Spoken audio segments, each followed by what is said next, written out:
আসসালামু আলাইকুম রহমতুল্লাহি বারাকাতু। মোবাইল মাস্টার ইউটিউব চ্যানেল এবং ফেসবুক পেজ থেকে সবাইকে জানাচ্ছি আন্তরিক সালাম, মোবারকবাদ ও অভিনন্দন। অনেকদিন পরে আজকে আবার আপনাদের মাঝে একটি নতুন ভিডিও নিয়ে হাজির হলাম। আজকে আমরা আপনাদের মাঝে যে বিষয়টি নিয়ে আলোচনা করব, এটি হচ্ছে একটি স্যামসাং মোবাইল। আর আমাদের মোবাইলটিতে সমস্যা হচ্ছে সাউন্ড সমস্যা। বেশি কথা না বাড়িয়ে এবার আমরা চলে যাব মূল ভিডিওতে। কিভাবে আমরা এই সমস্যার সমাধান করলাম, এ বিষয় নিয়ে আজকে আমরা বিস্তারিত আলোচনা করব। এবার আমরা মোবাইলের হোম স্ক্রিনে চলে আসব। সর্বপ্রথম মোবাইলের মডেল নাম্বারটি দেখে নিব, আমাদের মোবাইলের মডেল নাম্বারটি কত।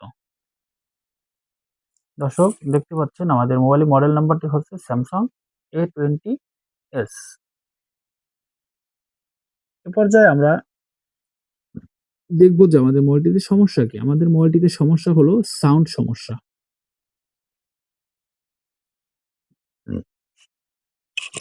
দেখতে পাচ্ছেন আমরা এই জায়গায় একটা স্পিকার ধরে রাখলাম, মাইক্রোফোনটা ধরে দেখব। কোনো প্রকার কোনো সাউন্ড আসতেছে না।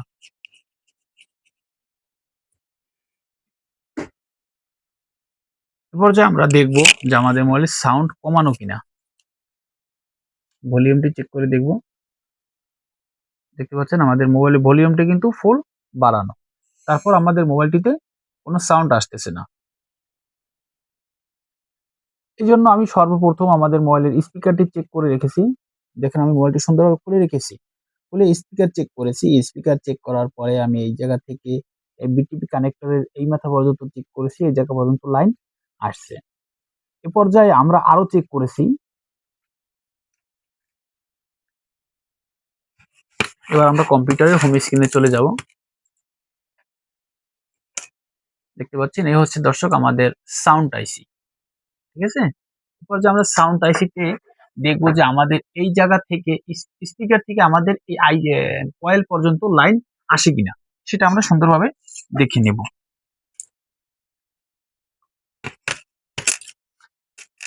এবার আমরা চলে যাচ্ছি মাইক্রোস্কোপের স্ক্রিনে। মাইক্রোস্কোপ স্ক্রিনে যাবার পরে আমরা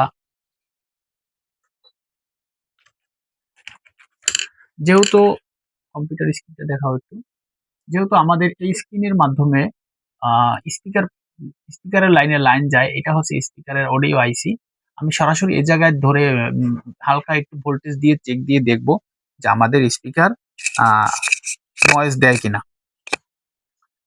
এবার আমরা মাইক্রোস্কোপ দিয়ে দেখব।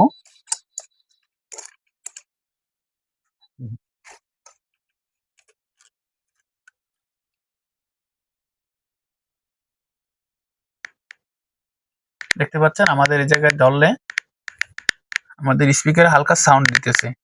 তার মানে হচ্ছে, এবার আমরা এই জায়গায় দেখাও, তার মানে হচ্ছে আমাদের এই সাউন্ড আইসি এই জায়গা থেকে আমাদের এই স্পিকার পর্যন্ত লাইন ওকে আছে। এরপর যে আমরা চেক দিব যে আহ, আগে আমরা কম্পিউটার স্ক্রিনের মাধ্যমে দেখাই বিষয়টা। এরপর যে আমাদের চেক দিতে হবে এই জায়গার অনেকগুলো লাইনে চেক দিতে হবে, কিন্তু সেগুলো পর্যায়ক্রমে। প্রাথমিকভাবে যেহেতু আমি দেখেছি যে স্পিকার আউটের লাইন থেকে আমাদের স্পিকার পর্যন্ত লাইন যায়, সর্বপ্রথম আমাদেরকে যেটা চেক দিতে হবে সেটা হচ্ছে ভোল্টেজের লাইন। যদি ভোল্টেজের লাইন ওকে থাকে তারপর দেখতে হবে পিডব্লিউএম আইসি থেকে, মানে পাওয়ার আইসি থেকে আমাদের এই আইসিতে লাইন আসতেছে কিনা, মানে জিআর আসতেছে কিনা।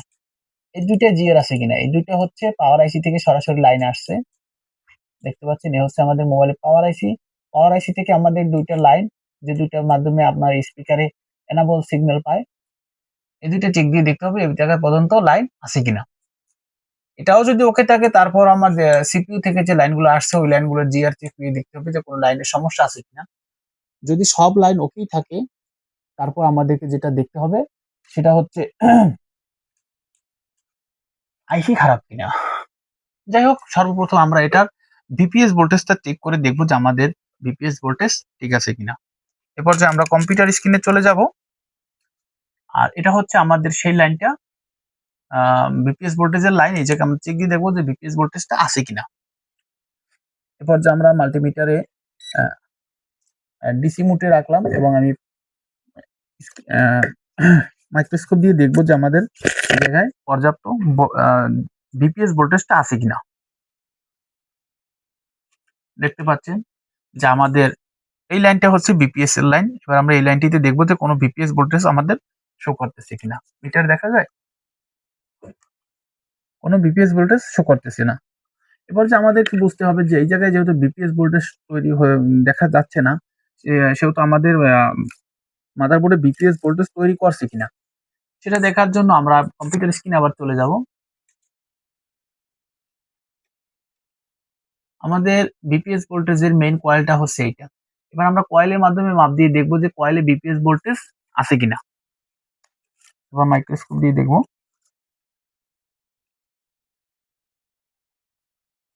যদিও ভোল্টেজটা কম মনে হচ্ছে, তারপর আমি আমার কয়েলে বিপিএস ভোল্টেজটা পাচ্ছি।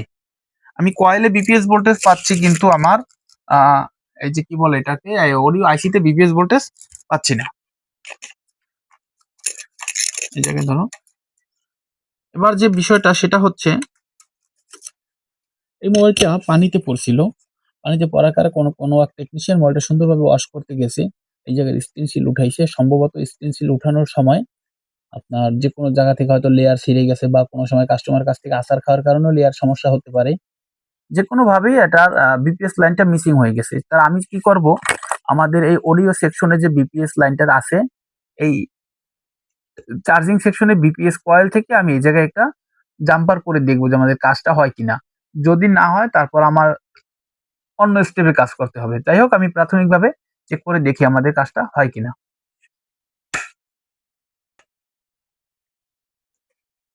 এরপর যে আমরা সুন্দরভাবে এই জায়গায় একটা তার জাম্পার করে নিব।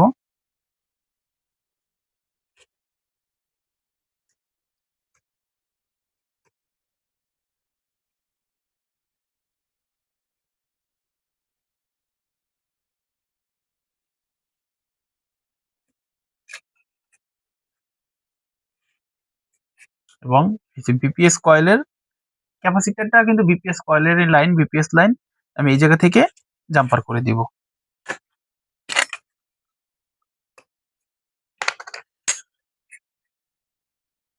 দর্শক দেখতে পাচ্ছি সুন্দরভাবে আমাদের কাজটা হয়েছে।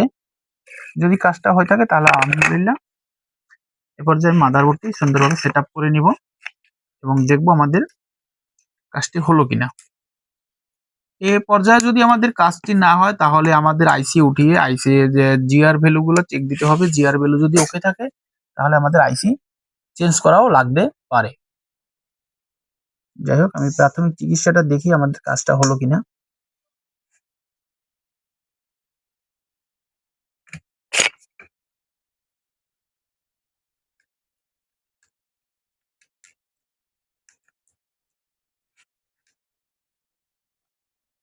দেখতে পাচ্ছেন মোবাইলটি অন হলো। যাক, সম্পূর্ণ অন হোক, তারপর আমি দেখবো যে আমাদের কাজটি সুন্দরভাবে সমাধান হলো কিনা।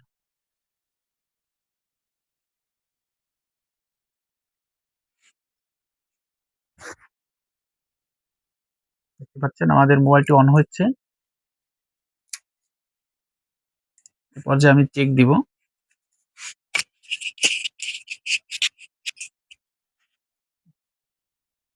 বিসমিল্লাহ।